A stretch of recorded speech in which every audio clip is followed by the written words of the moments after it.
اعوذ باللہ من الشیطان الرجیم، بسم اللہ الرحمن الرحیم۔ کامران شہزاد صدیقی ایڈوکیٹ آپ سے مخاطب، آپ کے چند منٹ لوں گا۔ دوستو، جب میں گریجویشن کر رہا تھا تو میں نے انقلاب روس اور انقلاب فرانس پڑھا تھا۔ فرانس کا انقلاب 1589 اور رشیا کا انقلاب 1917، اور اس سے پہلے برطانیہ کا انقلاب 455 عیسوی کا تھا، لیکن برطانیہ کا انقلاب اتنا خوفناک نہیں تھا۔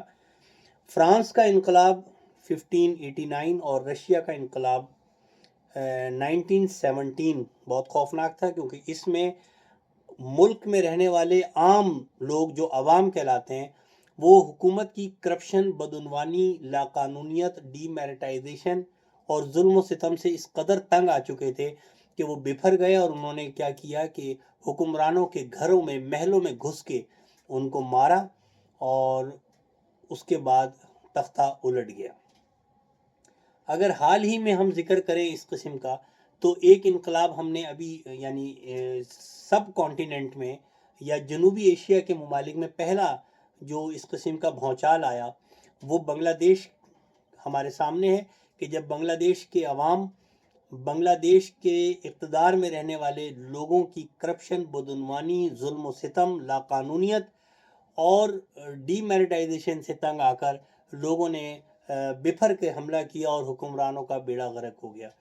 ابھی کل پرسوں ایک اور واقعہ ہو گیا، جنوبی ایشیا ہی کا ایک چھوٹا سا ملک ہے نیپال، اور نیپال میں بھی عوام، وزیر اعظم اور اس کی کیبنٹ اور برسر اقتدار لوگوں کی کرپشن، بدعنوانی، ظلم و ستم، ناانصافیوں سے تنگ آ کے لوگوں نے جو ہے وہ ایک انقلابی شکل اختیار کی، اور نتیجہ یہ ہوا کہ عوام کے جوش، جذبے اور غم و غصے کے سامنے نیپال کی حکومت بھی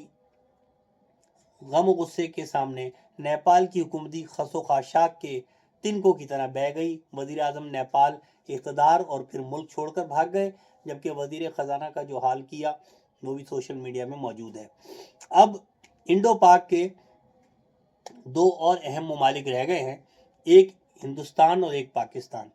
اچھا، ہندوستان کا تو انشاءاللہ جو حال ہونا ہے وہ دنیا دیکھے گی کہ ہندوستان کے کتنے ٹکڑے ہوں گے، اللہ پاکستان کو سلامت رکھے۔ لیکن پاکستان میں برسر اقتدار طبقہ اور طاقتوں کا حال بھی یہی ہونے جا رہا ہے جو کہ نیپال اور بنگلہ دیش میں ہوا۔ یہ ارباب اقتدار کے لیے ایک الارمنگ سچویشن ہے۔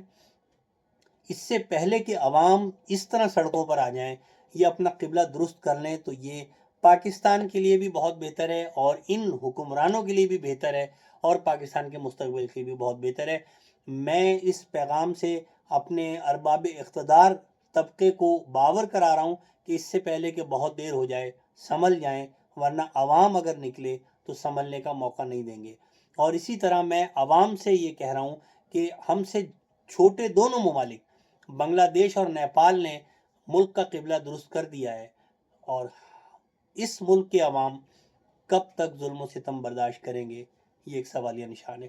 امید ہے کہ ہر طبقہ، عوام اور حکمران اور طاقتور حلقے اس پر سنجیدگی سے سوچیں گے، تاکہ ہم سب پاکستان کو ایک خوشحال، طاقتور ملک بنا سکیں۔ بہت شکریہ۔